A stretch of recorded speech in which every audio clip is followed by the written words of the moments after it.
curte, compartilha e se integra. Quase todo dia, quase sempre ao meio-dia, é Rainer Freitas e o programa Intera. E o astronauta do futuro do espaço antenado com descasos que rolam na nossa terra. Informativo, livre, democrático, sou laico. Chega que a gente agrega, curte, compartilha e se integra. Que quase todo dia, quase sempre ao meio-dia, é Rainer Freitas e o programa Intera. Na timeline do seu Facebook, acesse nosso canal no YouTube e se conecta. Que quase todo dia, quase sempre ao meio-dia, é Rainer Freitas e o programa Intera. Programa Intera.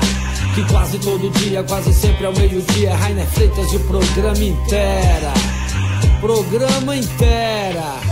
Quase todo dia, quase sempre ao meio-dia, Rainer Freitas e o programa Intera. O programa Intera.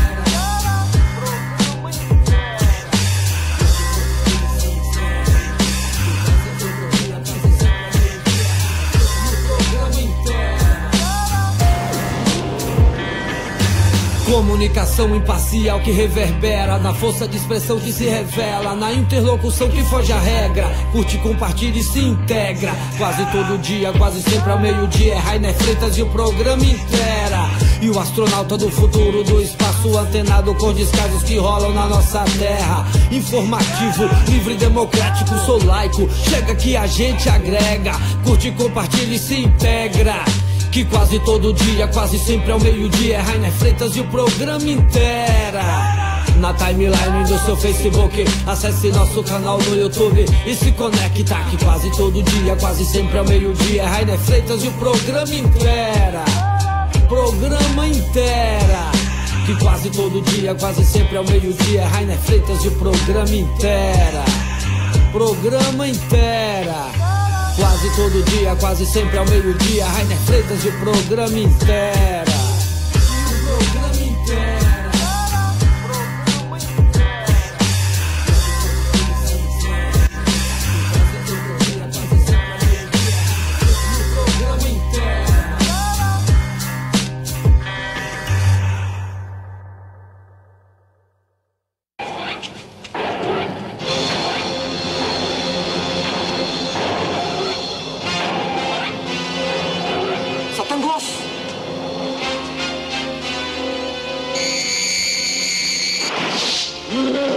O Satangos tem o poder de enfurecer os seres e transformá-los em monstros incontroláveis.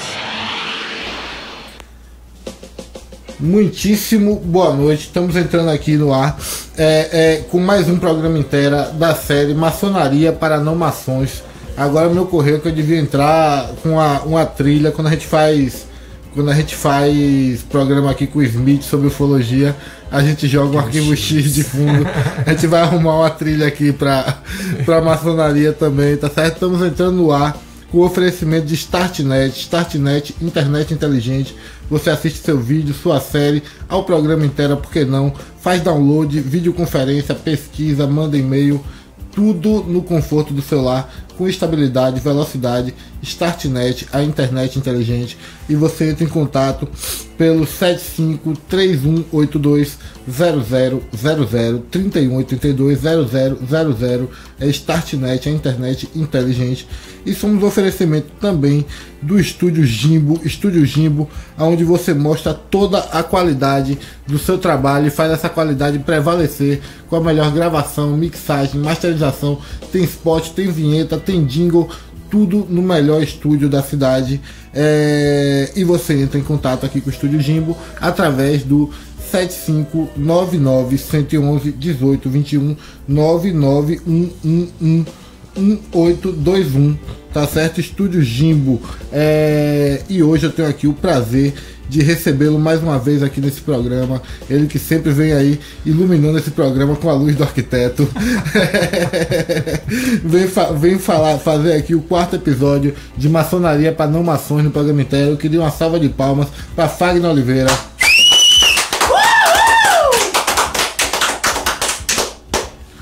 Hoje eu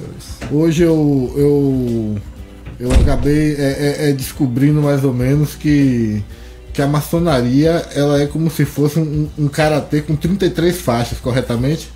Bom, como eu disse... Desculpa, você quer mandar algum recado para alguém, né? Aquele recado inicial, já falado nos primeiros episódios, tudo que eu falar aqui, respeito ao indivíduo, Fagner maçom, eu não estou autorizado e por isso não falo em nome de nenhuma loja, nenhuma obediência e nenhuma das estruturas regulares da maçonaria.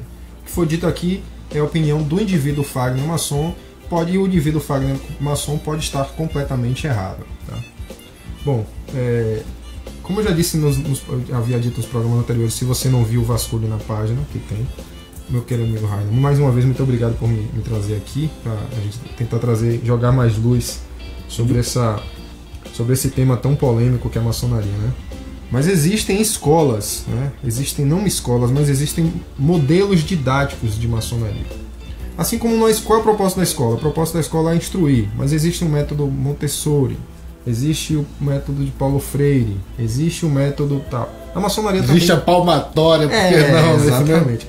Existe a maçonaria, ela tem um objetivo, que é aprimorar a moral do homem, né? o conceito moral do indivíduo. E existem para isso diversas estruturas didáticas, que nós na maçonaria vamos chamar de ritos. Então existem sim ritos de 33 graus. Existem ritos de 6 graus, existem ritos de 9 graus e existem ritos de 10 graus. Né? A maioria, aqui no Brasil, nós temos uma supremacia dos ritos de 33 graus. Por isso que se tem essa ideia de que o grau máximo da maçonaria é o grau 33. Mas isso no determinado rito. Existe o grau máximo de um determinado rito, que é o grau 9. Não tem mais para onde ele ir. Ele chegou no ápice, ele já é faixa preta.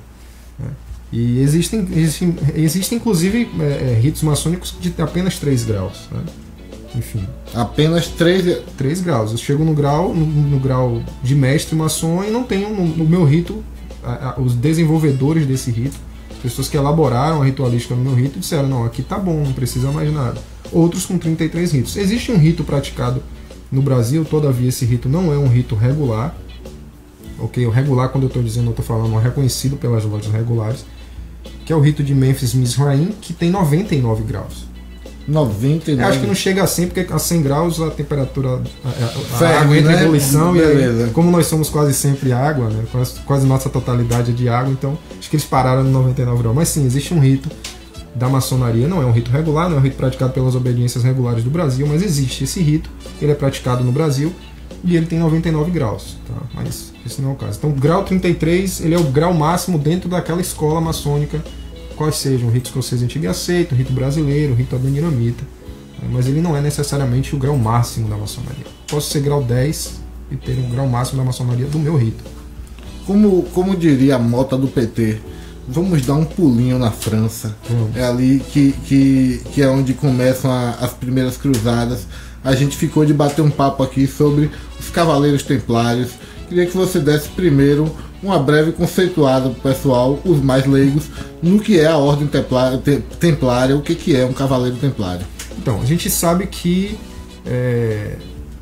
depois da pressuposta reconquista ibérica, ou da conquista ibérica, se você for um revisionista, o espírito de retomada de Jerusalém ficou evidente em toda a Europa. Né? A igreja começou a patrocinar as organizações militares, dando a elas aval para bater em sarraceno, para bater em árabe mesmo. Né? Enfim, é algo que não pode se dourar. Coisa que os Estados Unidos fizeram também há um tempo atrás. Enfim, mas enfim.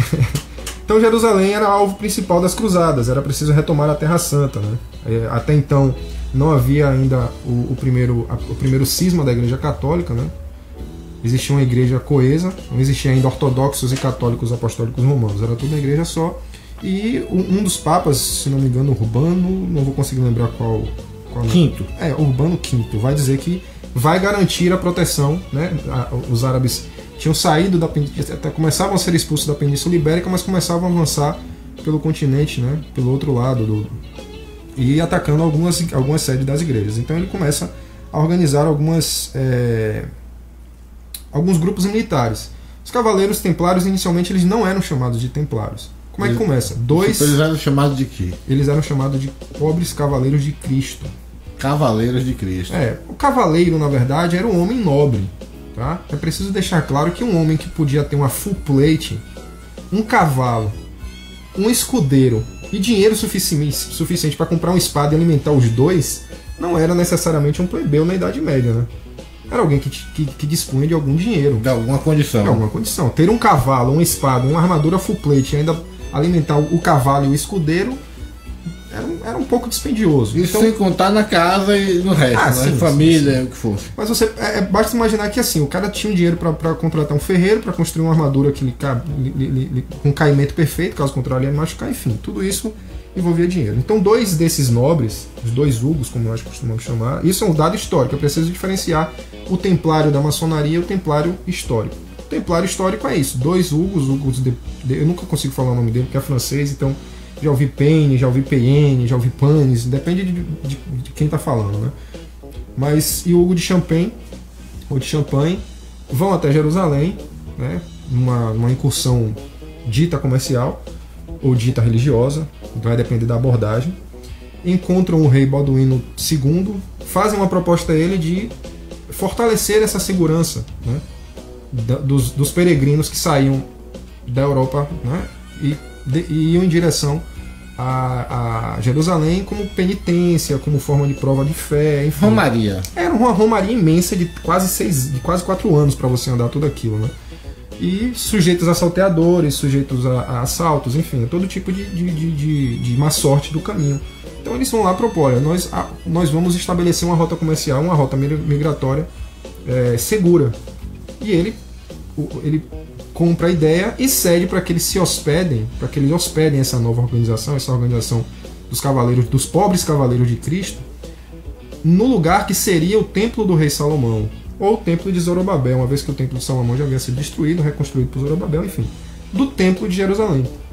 Daí então é que eles passam a se chamar cavaleiros templários. Veja, templário aqui é um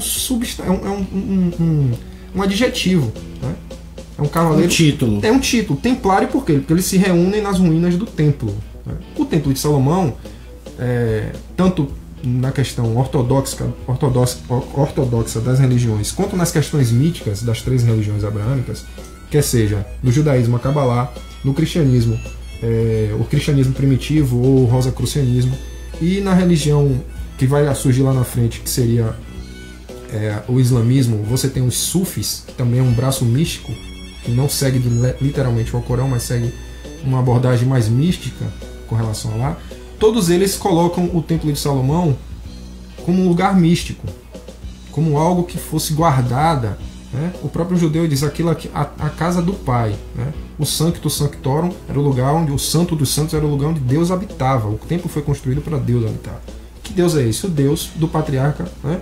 Que dá origem a essas 3 religiões. Então, o templo, por eles estarem abrigados no templo, cria-se toda essa aura mística em cima dos templários. De que eles ali fizeram uma grande escavação, descobriram algo que era temeroso, que poria fim a todo o reinado da Igreja Católica, né? Ia na contramão de tudo aquilo que foi estabelecido nesses 13 séculos, né? Nesses 12 séculos, que nós estamos falando de 1100, 1200, nesses 12, 13 séculos de reinado dessa nova fé do cristianismo. Mas outros vão dizer, ou uma abordagem menos mística vai dizer não. Eles começaram a crescer economicamente. Eles voltam depois que estabelecem, né? 9, voltam a Roma, pedem então autorização ao Papa. Esse concede de fato para que eles funcionem como uma ordem militar de cunho religioso, né? Eles fazem voto de castidade, fazem votos de pobreza. O símbolo deles são 2 cavaleiros sobre um cavalo, dando a conotação de humildade e tal. Todavia, essa organização começa a crescer economicamente. Eles não eram... Mesmo com voto de pobreza. Veja, o cavaleiro faz voto de pobreza, não a ordem. Tal qual a igreja, o padre faz voto de pobreza. Principalmente a universal, mas vamos lá. Não, esses aí nem fazem voto de pobreza, eles fazem a teologia da prosperidade, né? Eles têm que, se você é pobre na neopentecostal, significa que você não aflorou, não aflorou necessariamente não fez aflorar necessariamente os talentos que Deus te deu. Porque a teologia da prosperidade vai dizer que você, ao ficar rico, está de fato merecedor do céu porque você fez aflorar os seus talentos. Esse é um viés, né? Mas não era esse o caso. O cavaleiro ele fazia voto de pobreza, mas a ordem podia ser rica. A ordem tinha posses. Um rei Aragão, não consigo lembrar o nome nem a data, mas ao morrer e não deixar herdeiros, ele doa todas as suas propriedades para a ordem templária. Eles não eram os únicos, as únicas ordens monásticas e militares, né? Surgiram diversas. Você tinha os hospitaleiros, você tinha os alemães, que hoje nós chamamos de alemães, mas os germânicos eram os... Não vou conseguir lembrar o nome, enfim, tô meio... Mas enfim, existiam várias ordens militares de cunho monástico com autorização da igreja para suprir essa necessidade de segurança, hospedagem dessa rota, dessa nova rota, e também manter Jerusalém sob domínio cristão, né? Porque os muçulmanos, os árabes, estavam todos ali tentando retomar, né? Ali aquela região. O que é que acontece com a igreja, com os templários? Eu consegui levar 1000 peças de ouro. Vou só dar um exemplo. Eu consegui trazer da Europa para Jerusalém 1000 peças de ouro, com toda a segurança de tanques armados, uma cavalaria imensa, todo mundo de full plate. Um salteador não vai usar assaltar uma caravana bem armada. Uma caravana de templários. Não vai fazer uma bobagem dessa. Mas eu consegui chegar até Jerusalém com 1000 peças de ouro. E aí o meu primo que mora lá na Europa descobre que você, Rainer, está fazendo nobre francês por devoção, quer fazer uma peregrinação. Mas isso gera um custo. E você tem 500 peças de ouro no bolso para levar, para bancar essa viagem. Eu digo, olha, é perigoso. Porque vamos fazer o seguinte, me dá aqui as suas 500 peças de ouro, eu vou te dar um título para você trocar lá quando você chegar em Jerusalém, com os templários. Por uma taxa módica. Bobagem. Você deixa aqui 50 peças, você toma lá os 450. Quer dizer, inventaram o Bradesco, na verdade. Os pesquisadores hoje relatam exatamente isso. Inventaram o cheque especial, o cheque especial, o cheque predatário. Exatamente. Aquilo que você... Não, inventaram juros mesmo, né? Aquilo que hoje nós conhecemos como sistema bancário, os pesquisadores atribuem a essas organizações, e mais precisamente aos templários. Esse poder aquisitivo foi aumentando, a ordem foi aumentando em importância, e não mais era suficiente somente o militar templário. Você tinha que dividir entre monasta, ou seja, aquele que era o monge, que cuidava da parte administrativa, certo? Você tinha o templário, que não era necessariamente um knight. Do pessoal do ADM. Exatamente, a galera do RH, do financeiro, do contábil. Também patrocinavam grandes descobertas científicas. É notório, fato histórico, que os templários também desenvolveram grande habilidade náutica. Eles tinham uma esquadra imensa, mesmo estando hospedados no meio do deserto. Em Jerusalém, eles tinham toda aquela região de Chipre, da ilha de Chipre, Turquia, toda aquela parte ali do Golfo que fica ali perto entre a Inglaterra, entre a Itália, né, Malta, Chipre, toda aquela rota marítima era dominada por eles, né? Eles tinham. Então eles vão crescendo, se avolumando de tal maneira que em dado momento eles tinham mais dinheiro do que muitos reinos, que era o caso do reino da França, que bancou diversas guerras para se manter e era devedor de volumosas quantias aos templários. É aí que o rei Filipe o Belo vai conspirar junto com o Papa Clemente V, se não estou enganado, Clemente V, para então pôr fim à ordem, acusando de toda sorte de desgraças, heresias. Vai atribuir que eles tinham um ritual secreto de iniciação, o que é verdade, né? Existia um ritual secreto de iniciação de um templário. Hoje não tão mais secreto, eu estou falando do templário. Passou no Drácula, religioso, inclusive, né? Hã? Passou no Drácula de tem no Drácula, tem Game of Thrones, até o próprio Pernalonga faz um Cavaleiro da Cenoura, você não lembra? Erga-se Cavaleiro. Obviamente. Então você tem ali uma forma, não era exatamente como nós vemos nos filmes, são claro que são sátiras, mas era muito semelhante, né? Isso eu estou falando do templário histórico. E esses rituais, enfim. E todo o misticismo em cima do fato deles estarem reunidos sobre as ruínas do que seria o Templo de Salomão. Né? Então você tem todo o braço místico endossando essa teoria de que eles eram hereges, praticavam heresias, ou seja, entenda-se heresia tudo aquilo que está em desacordo com o que foi conciliado na Igreja Católica. O que foi determinado como prática oficial, tudo que você fizer de contrário ou diferente é uma heresia. E aí a igreja vem de lá e toma tudo. No dia 13, uma sexta-feira de 1300... eu não vou conseguir. É por isso que tem o negócio da sexta-feira 13? Decreta o fim da Ordem dos Templários a prisão de todos aqueles que estavam na França, ok? E o espólio de todas as suas posses. Quem conseguir fugir, fugiu. Né? Quem conseguir fugir, fugiu. A esquadra some na noite posterior, ok? A gigantesca esquadra de templários desaparece misteriosamente. Ninguém sabe para onde foram esses navios. Alguns mudaram de nome, pegaram seus títulos e foram recomeçar, né, em outras terras, mas os que estavam na França, infelizmente, morreram. Foram vítimas da milícia. Vítimas da igreja, de fato. Né? Inclusive o último grão-mestre, Jacques de Molay, né, que torturado durante muito tempo. Não foi assim, condenou hoje e vai matar amanhã. Demorou quase 10 anos para que se... O Jacques de Molay, foi o último grão-mestre da ordem dos cavaleiros, dos pobres cavaleiros de Cristo e do Templo, conhecido como ordem. Só para clarificar, porque a gente já fez 3 episódios sobre isso aqui. Vou ler o recado de todo mundo aqui primeiro. É o seguinte, ó: Matheus Leal, Lucas Pontes, Sônia Regina, Verbena, José Leomar, Antônio Almeida, Marília Graziella,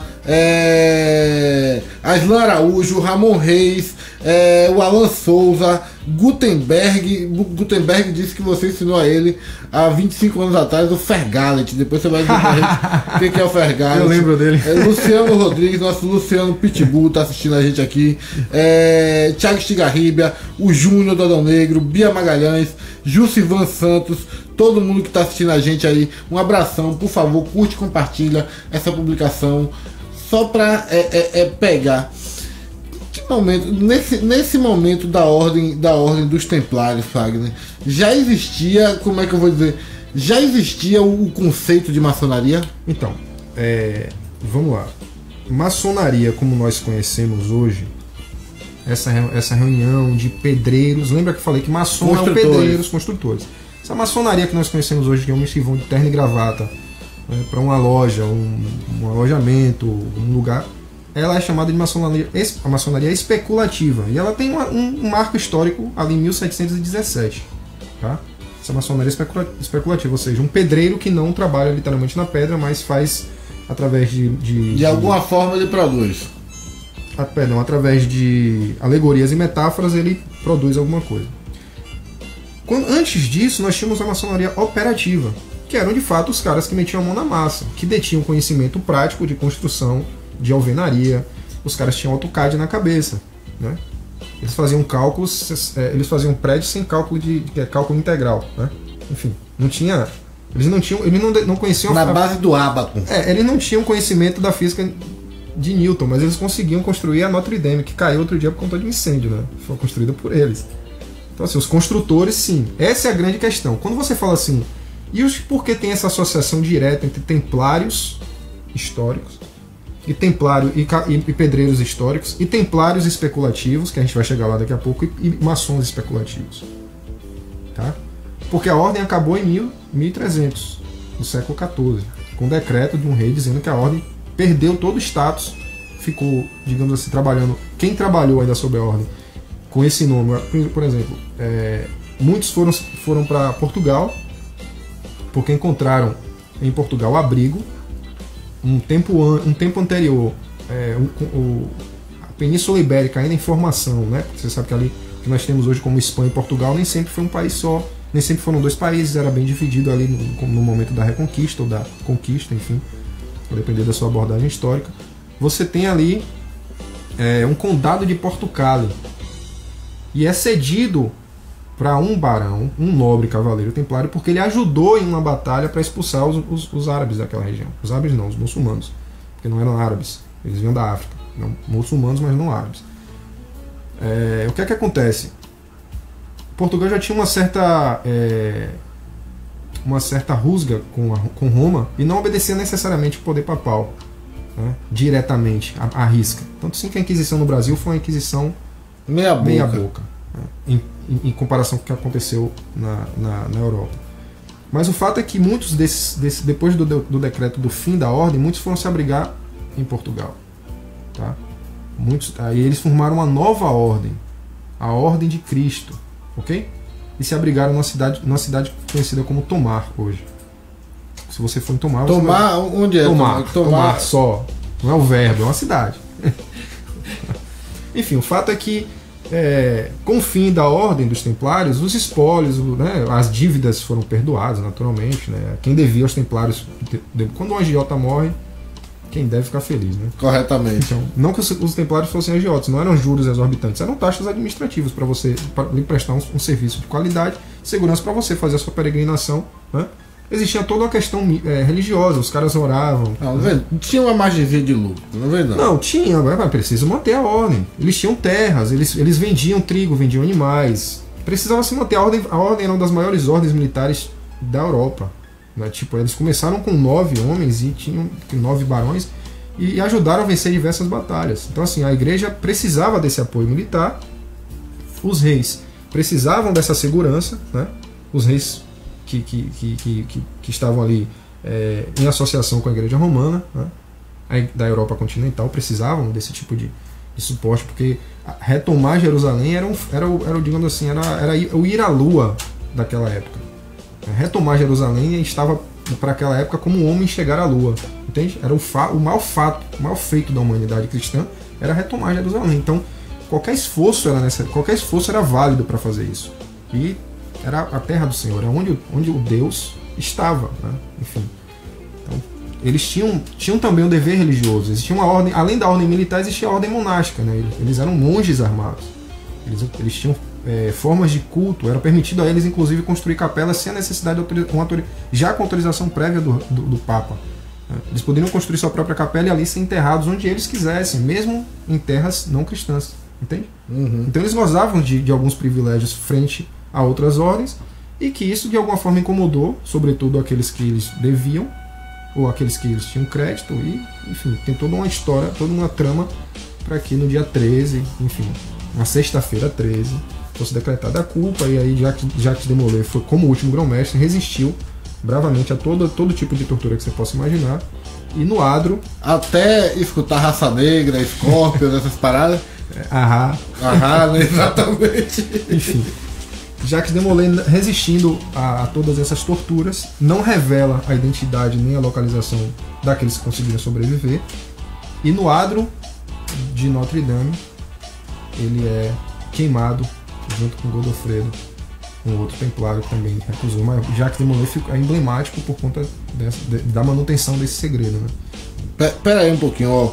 O Gutenberg dizendo que interessante, aí descobriu também que não são necessariamente 33 graus.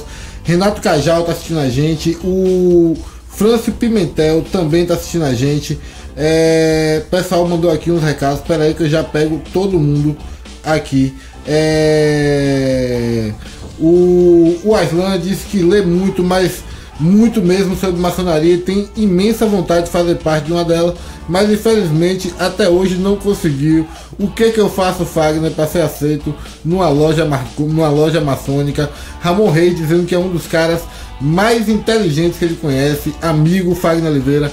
Lucas Ponte, grande abraço, Fagner, homem de grande conhecimento. Matheus Leal dizendo que o Fagner sempre dá uma aula. Alan Souza mandando aqui um parabéns para você. Aí beleza, vamos continuar aí dessa dissolução da Ordem dos Templários até se chegar na maçonaria. Então, que os templários construindo castelos, torres, bastiões, precisavam obrigatoriamente contratar os construtores, isso ninguém tem dúvida. O que se discute hoje é esses maçons, né, e esses templários exerciam somente uma relação de cliente-fornecedor, ou existia uma troca de experiências e de conhecimentos, né? Essa é a grande questão. É isso que motiva no futuro, além do templário de fato, que esteve ali até 1300.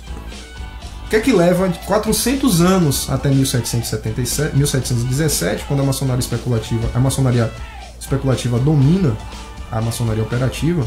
E por que esse sopro de templarismo ainda está ali presente, né?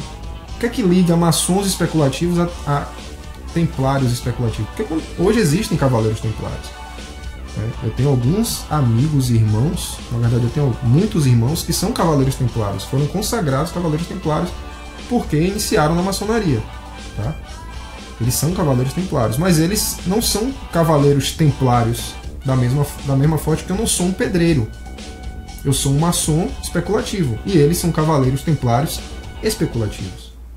Essa é a grande diferença. O cavaleiro templário de hoje está, de alguma forma, ligado às tradições do cavaleiro templário do século XII até o século XIV, mas ele não necessariamente se veste de full plate, tem um cavalo... Não necessariamente você disse, porque tem alguns que se vestem? Olha, não tem full plate, mas tem uns trajes, das túnicas. A ordem templária na maçonaria ela está muito mais ligada aos templários monásticos do que os de batalha. O pessoal do campo era menos. Exatamente. Então, assim, o que você vai buscar no templario? O que você vai buscar no maçom operativo? O que é que a maçonaria especulativa busca no maçom operativo? Sua norma de conduta, seus instrumentos de trabalho de forma alegórica para ensinar valores morais, tá? E o que é que o cavaleiro templário vai buscar no templarismo, de fato, naquele templário que esteve lá na Idade Média, na Terra Santa, decepando cabeças alheias, né? E rezando em seguida, né? Porque eles isso era um ritual comum. Depois de toda a batalha, eles se ajoelhavam, limpavam o sangue da espada, pediam perdão a Deus, né? Porque por eles não lutavam, eles só estavam defendendo a Terra Santa. Então, os templários eles não atacavam, entende? Eles defendiam aquilo que naquela época eles entendiam que era missão, defender a Terra Santa dos infiéis, tá? Enfim. Então o que é que o templário de hoje faz com aquela época? O que é que tem de semelhança? Os valores de humildade, 2 homens e um cavalo, os valores de defesa de determinados princípios que norteiam as ordens de cavalaria da maçonaria. Entende? Nenhum cavaleiro templário que eu conheço vai encontrar um árabe na rua e desembainhar a espada, muito pelo contrário. Ele vai tratar com o maior respeito. Não é necessário, não é o mesmo espírito que move o templário especulativo que movia o templário de 1300. Não é a mesma coisa. Mas onde é que eles se encaixam, né? Onde é que a maçonaria especulativa se encaixa? De onde vem esse... Assim, aonde é o casulo, né, em que essa lagarta se torna a borboleta? O que ocorre é o seguinte. Como eu disse, a relação entre contratantes e contratados é óbvio que existiu. Se os templários precisavam erguer uma torre, um bastião ou um castelo, eles precisavam contratar os construtores da época, né? Construtores esses que serão base fundamental, né, para a maçonaria especulativa, que é essa que nós praticamos hoje. Então, de alguma forma, eles já estavam ligados ali em algum tipo de relação, ok? E os templários, naturalmente, eram nobres, né? E todo nobre não gosta muito de trabalho, não é muito afeito ao trabalho, né? É preciso lembrar que o valor do trabalho, o trabalho como valor moral, na verdade, é uma invenção do século XIV, XV e XVI, né? O trabalho antes disso, talvez até do XV e do XVI, mas antes disso o trabalho era uma condenação, tanto sim que era por conta disso que se justificava a escravidão, né? Só trabalha aquele que não tem alma, que é inferior. Exatamente. Trabalhar não é coisa de alguém que está numa casta superior. É com a Revolução Protestante, com o advento da Revolução Industrial, né, que o trabalho vai ganhar um valor moral, né, de ter que trabalhar, e o trabalhar ser bom aos olhos de Deus. Antes disso, o trabalhar era ruim aos olhos de Deus. Por isso você precisava de alguém que trabalhasse para você. E esse alguém necessariamente não tinha alma, ou não era merecedor, era um escravo. Então, o nobre ele não gosta de trabalhar. Não gostava de trabalhar. Ele precisava contratar. Mas ele detinha conhecimentos, entende? Científicos, que o trabalhador, entre aspas, não tinha. Porque já se sabe hoje que os mestres construtores, não o servente, mas o mestre construtor, o engenheiro, vamos dizer assim, o mestre maçom daquela época, ele era letrado, ele tinha conhecimento de aritmética, de geometria, ele sabia ler. Claro, se ele vai fazer cálculos, se ele vai precisar, quanto é que ele, né, precisar de fato para o contratante, o quanto ele vai gastar, ele precisava conhecer de matemática. Se ele vai tracejar ou se ele vai traçar, se ele vai ler plantas, se ele vai ler, né, ele precisa saber. Era na pega de. Chamava construtor, mas na verdade era mais uma pega de engenheiro. Ele tinha uma pega de engenheiro. O mestre maçom ele era um engenheiro, tá? O companheiro maçom ele era o mestre de obras, E o aprendiz maçom era o orelha seca. O orelha seca. A verdade é essa. Era o cara que que pegava no grosso da coisa, que virava massa, que quebrava pedra, que carregava a pedra, que puxava a pedra pelas polias, enfim. O Aslan tá perguntando aqui o que eu faço para ser aceito numa loja maçônica. Aslan, a gente costuma dizer que para ser pergunte a um. A dica já tá dada. E digo mais a você, eu sei que tem que acreditar em Deus, acredito em Deus, então eu faço essa sabatina aí com todos. Francis está aqui dizendo, ó, velho Fagner, quem diria que um cara que não gostava de estudar ficaria tão inteligente? E te pergunta, é verdade que todo maçom fica rico? Você vê que o pessoal vai levando a sério o negócio, né? Não, nem todo maçom fica rico. Esse é um mito, né, que se coloca, porque tenha certeza que se o indivíduo que ficou rico na maçonaria, depois que entrou na maçonaria, ele já tinha trabalhado bastante sua base, já tinha estudado, ou ganhou na loteria, pode acontecer também, né? Mas não foi a maçonaria necessariamente que fez ele ficar rico. Necessariamente. Ele pode na maçonaria mudar a percepção de mundo e trabalhar para ficar rico. Hábitos que eu leve a ficar rico. É como eu costumo dizer, o cara ficou crente, o cara virou crente de uma hora para outra ele ficou rico. Não, o cara antigamente, antes de se converter à religião dele, ele bebia todo fim de semana, ele frequentava bordéis, então de alguma forma quando ele vai para a igreja, ainda que exista o dízimo, ele consegue economizar alguma coisa. Ele já não precisa mais, fim de semana ele já não precisa mais gastar com pizza e tal, ele vai para a igreja e fica recluso. Então naturalmente vai sobrar um dinheiro. Se ele souber investir esse dinheiro, ele vai ficar rico. Da mesma forma a maçonaria. Na maçonaria você vai ganhar determinados conhecimentos que estão aí para todo mundo, não tem nenhum segredo, já disse isso aqui. A maçonaria não é detentora de nenhum segredo que não esteja disponível para todo mundo. O que nos difere é a forma como nós encaramos essas informações, né?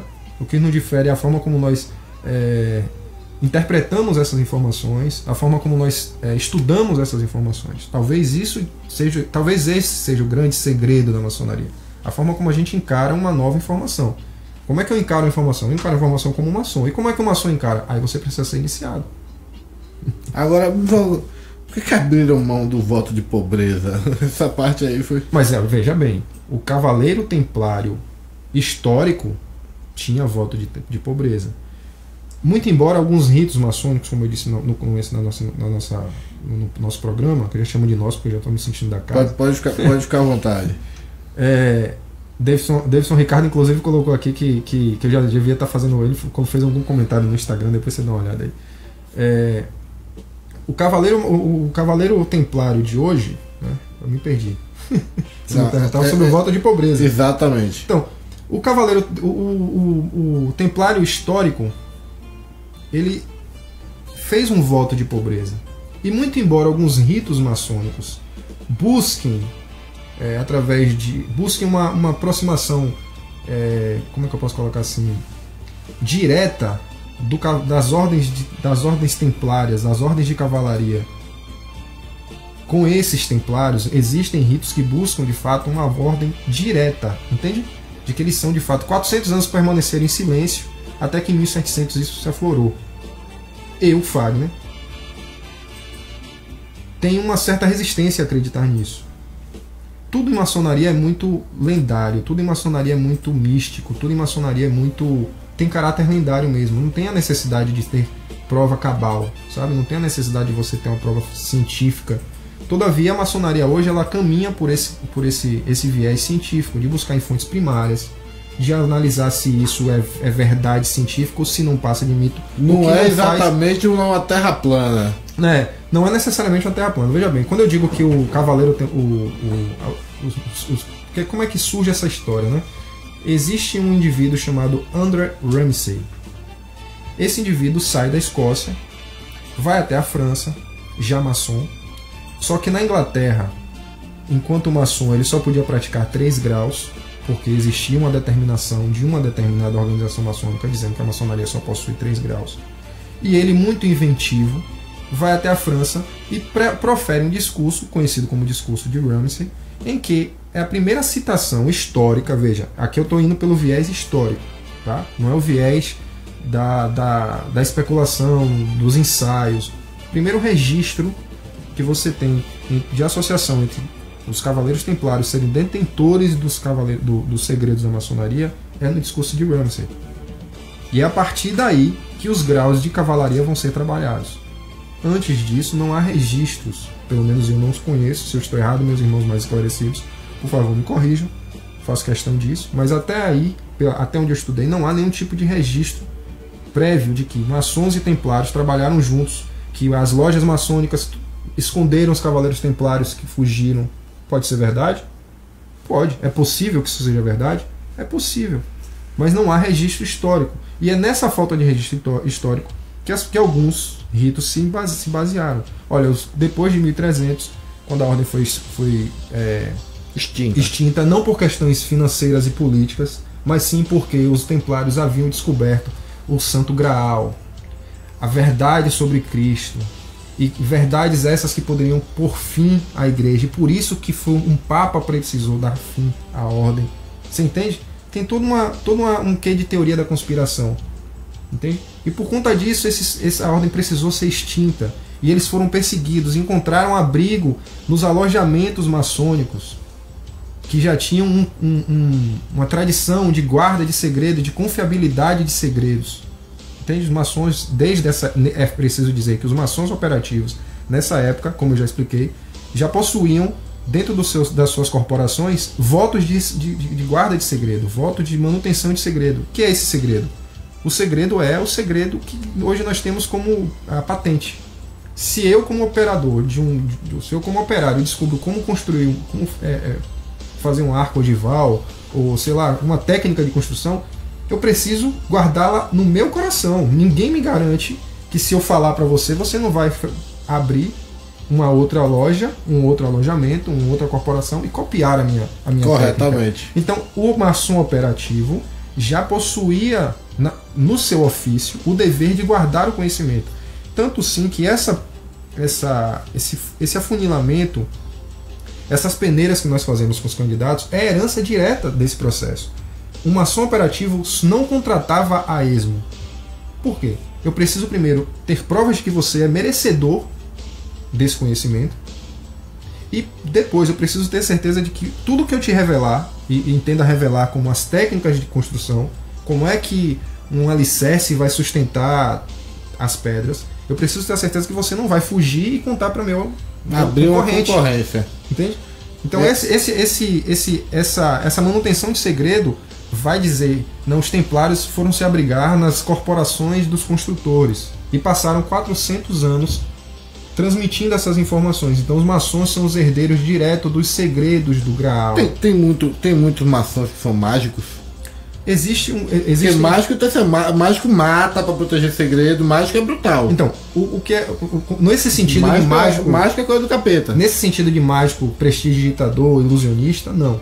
Mas o mágico, no sentido de magnus, de sábio, existem ramos da maçonaria que trabalham com a ideia de mágica no sentido de conhecimento, de autoconhecimento, né, de aprimoramento moral através do autoconhecimento. São ramos mais ligados às ordens Rosacruzes, ou seja, o cristianismo primitivo. Quando eu falo em cristianismo primitivo, eu estou falando do cristianismo antes do século III. Ortodoxo.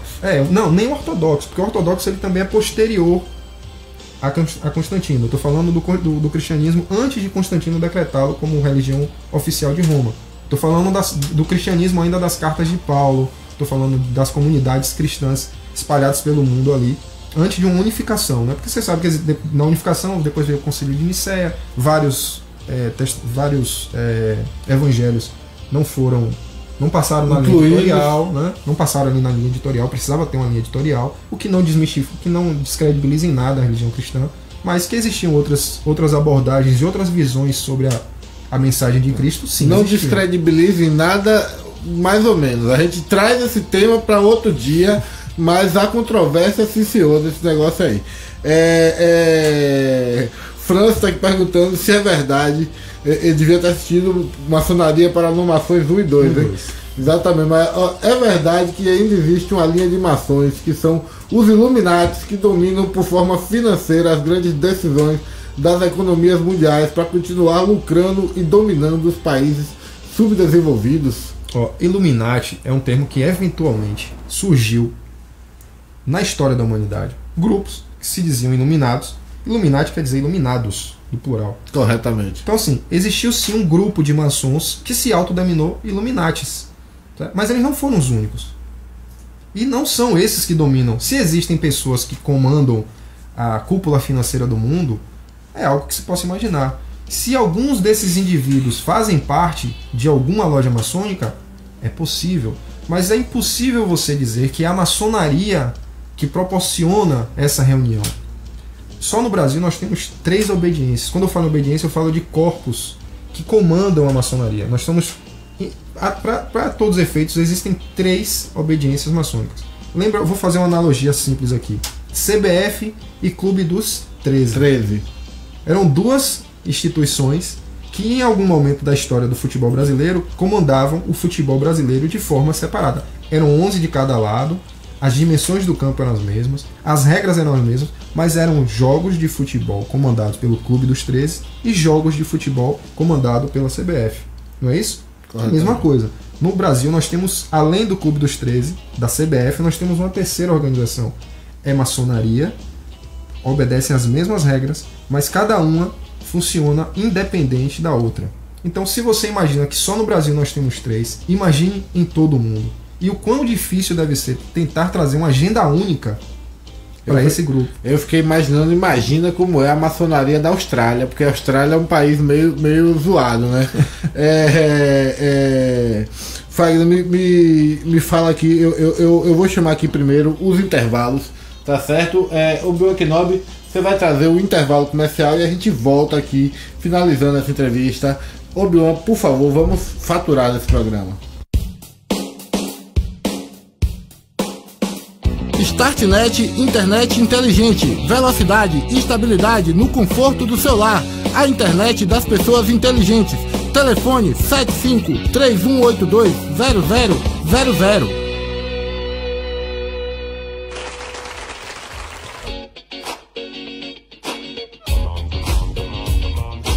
Estúdio Jimbo, mostre toda a qualidade do seu trabalho musical com a melhor gravação, mixagem, masterização, tem vinheta, tem spot, tem jingle, tudo no melhor estúdio da cidade. Estúdio Jimbo, telefone para contato 75991111821. Virna Cunha, psicóloga clínica. O apoio psicológico é indispensável na jornada de contato consigo mesmo e com o outro. Virna Cunha, psicóloga clínica. Psicoterapia individual, adultos e crianças, terapias integradas, técnicas de meditação e respiração, atendimento particular e convênios. Cheque disponibilidade no 75991413187. Salão Oficina de Cabelos. Oficina de cabelo dispõe de corte, escova, hidratação, realinhamento térmico, manicure, pedicure estética e tudo em coloração avançada e produção de noivas, madrinhas e convidados. Oficina de Cabelo, sua assinatura de beleza. Direção François Cabeleireiro, Rua Silva Jardim, número 55, fone 7534224852 ou WhatsApp 982105072. Agende e faça sua avaliação gratuita.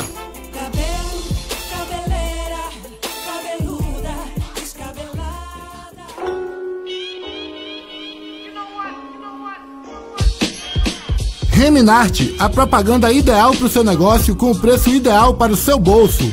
Desenvolvemos sua marca, logo, painel, panfletos e tudo o que você precisa para alavancar a sua empresa. Telefone 7599593470. Cozinha Delivery Quero Mais. Todo dia um cardápio diferente, delicioso e nutritivo. Aceitamos todos os cartões. Com entrega R$14, pegando no local R$10. Fica na rua Oscar Rabelo, número 208, Praça Kennedy. Telefone para contato 3033-1007 ou 98813-1202, WhatsApp. Cozinha Delivery Quero Mais. Vale lembrar que a Cozinha Delivery Quero Mais tem a melhor opção light da cidade.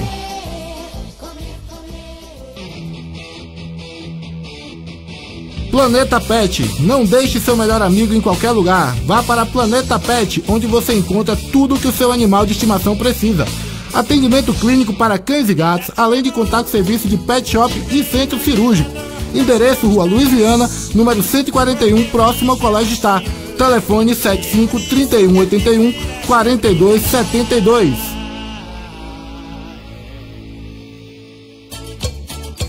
Quer saborear o melhor acarajé da cidade? Vá ao Boteco do Acarajé, onde você encontra o melhor acarajé e o melhor abará de Alagoinhas.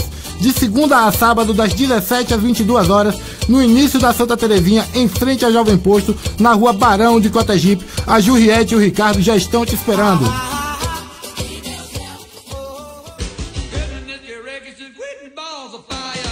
Rafa Burger, o melhor e maior hambúrguer artesanal de Alagoinhas. No Rafas, tamanho é documento e sabor também. Fica na 9ª Travessa Severino Vieira, Rua da Esquina do Pão. Delivery 9867-5906 ou pelo site www.rafasburger.com.br. Rafas Burger, grande no sabor e no tamanho.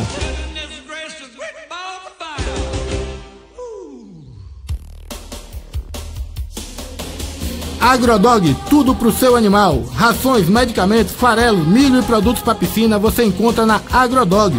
Atenção criador, a Agrodog cobre qualquer preço da cidade nas rações das marcas Golden, Fino Trato, Magnus e Gypsy.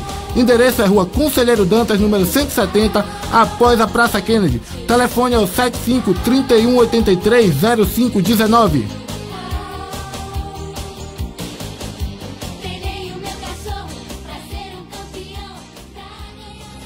Sanseu Fitness. Quer cuidar da saúde e manter um corpo sarado? Só na Sanseu Fitness. Lá você encontra profissionais gabaritados para te orientar. Passe lá, escolha uma modalidade e faça uma aula experimental. Informações pelo telefone 75 30 33 05 25. Fica na Rua Severino Vieira, número 1393. Eu falei Sanseu Fitness.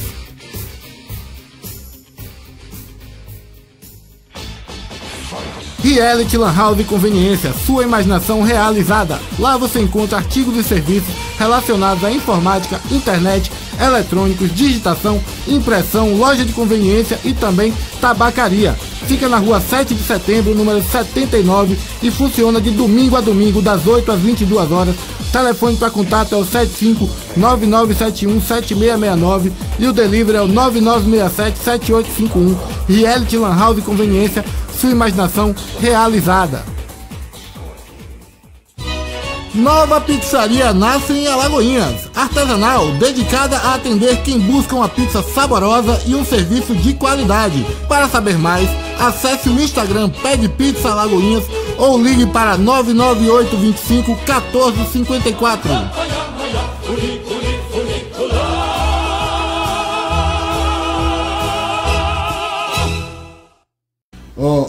Rap Vida falando aqui, brilhante Fagner, agora fez de nós mais ricos em conhecimento.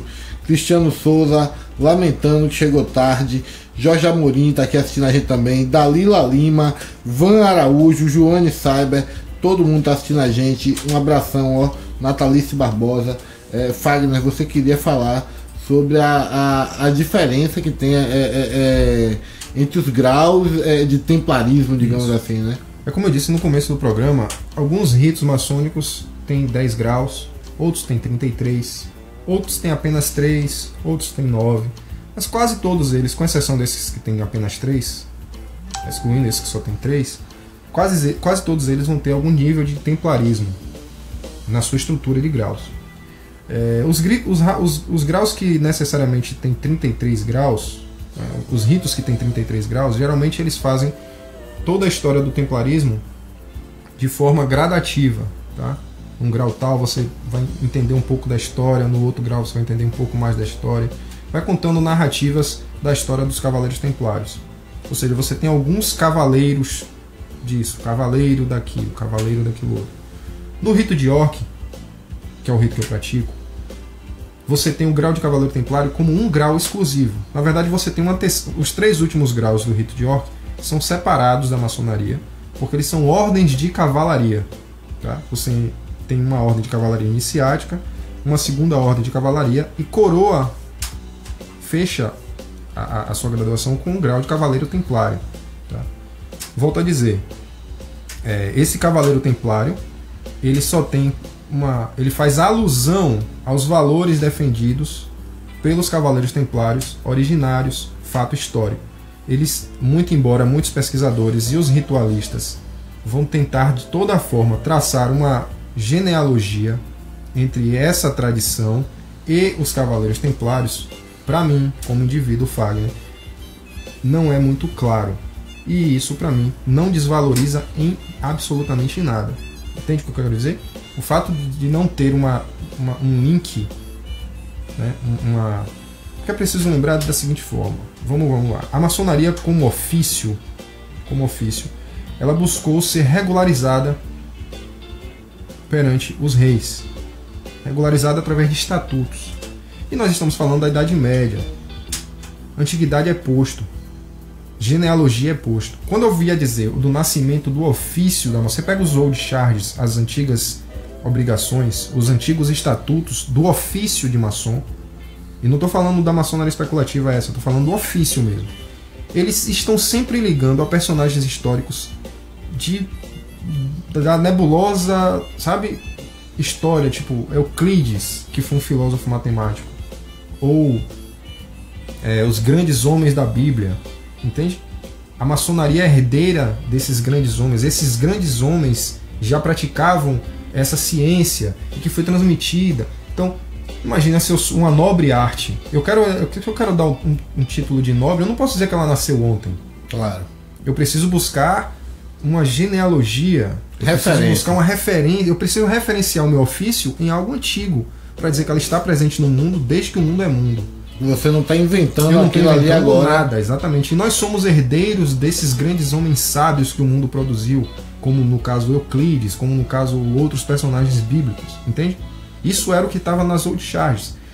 Se isso é verdade, a ciência, como nós a conhecemos, não pode provar. Mas que isso embeleza a maçonaria como um todo, não tenha dúvida. Então, quando eu digo que nós estivemos presentes, os construtores estiveram presentes nas grandes construções do mundo, nos grandes feitos do mundo, não é para levar o pé da letra que nós somos. Eu, particularmente, Fagner, penso assim. Não é para levar o pé da letra, que a mesma coisa que eu faço aqui, os construtores faziam na Idade Média. Mas é para lembrar que existia um ofício, homens de conhecimento prático, e que tinham desde sempre uma conduta para consigo, para com o próximo, para a comunidade, para com Deus, muito bem estabelecida. Antes mesmo de se pensar em normas morais e leis bancadas pelo Estado, esses homens já estabeleciam entre si regulamentos e códigos de ética que fundamentavam a profissão. Isso é belíssimo. Isso é isso que é a beleza da maçonaria.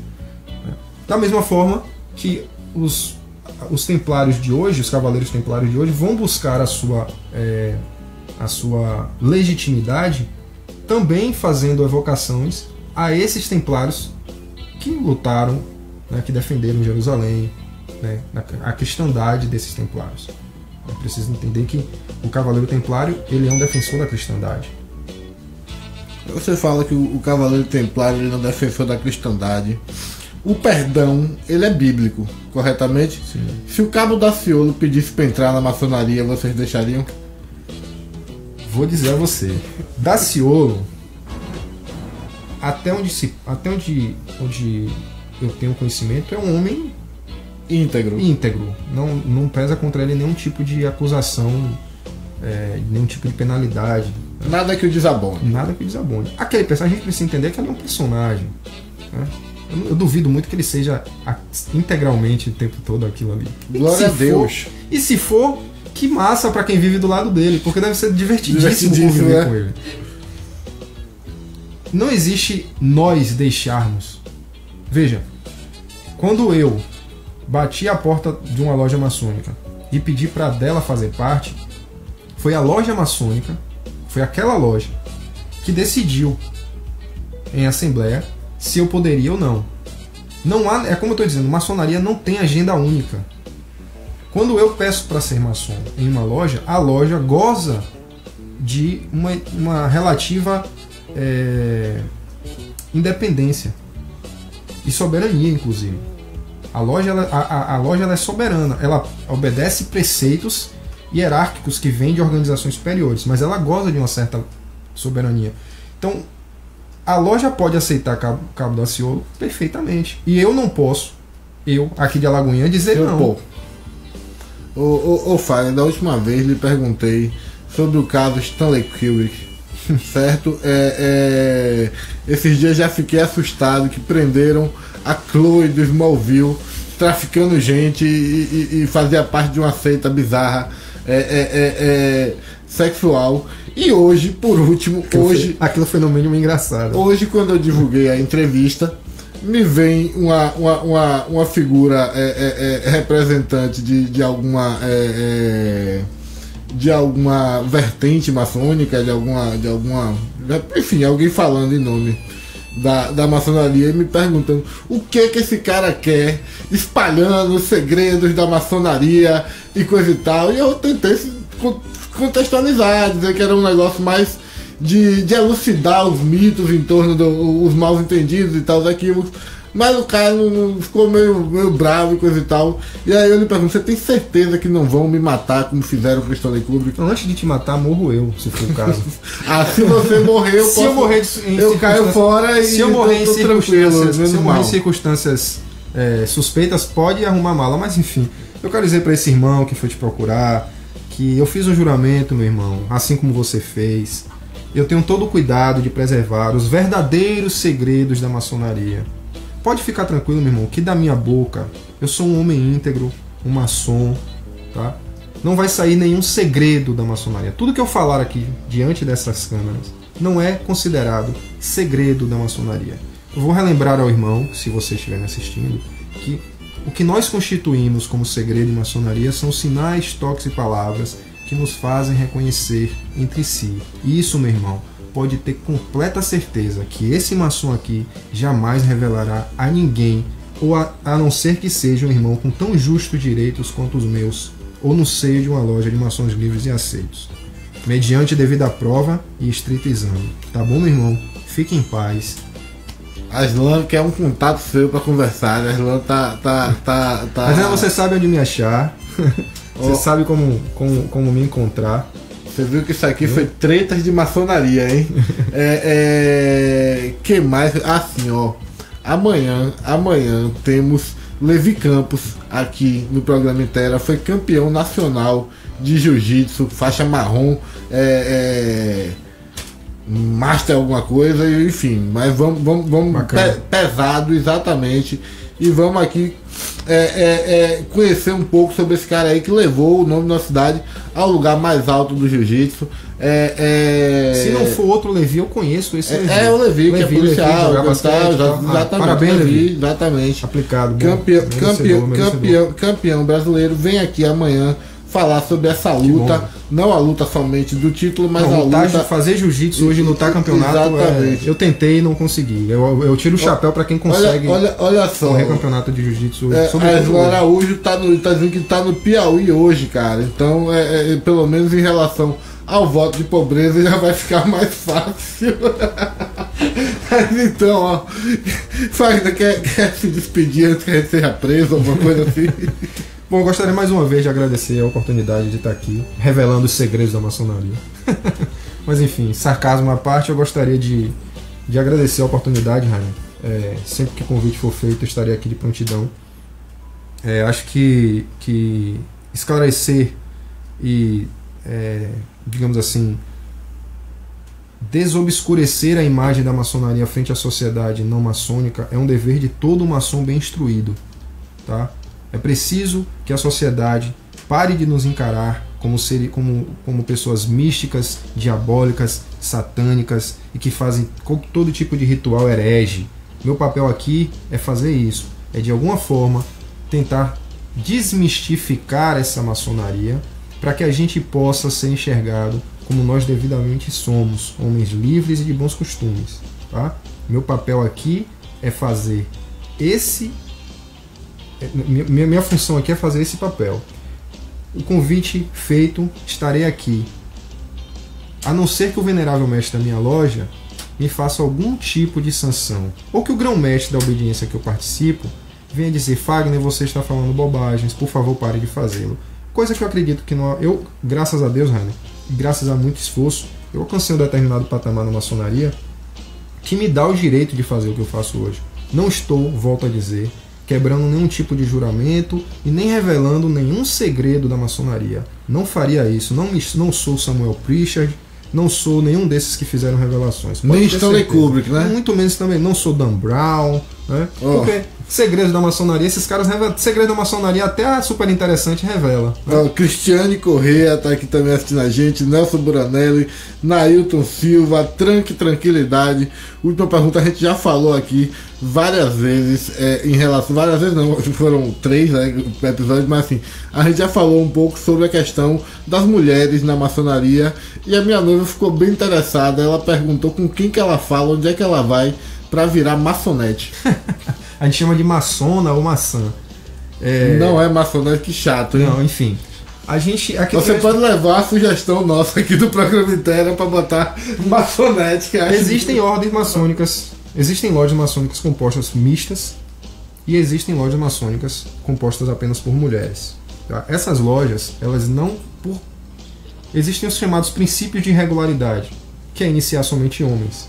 Essas lojas, eu vou tratar com todo respeito. Ela vai saber praticamente as mesmas coisas que eu, porque os rituais são iguais. Mas eu, Fagner, não sou muito simpático à ideia de mulheres na maçonaria. O lugar de mulher é na Estrela do Oriente.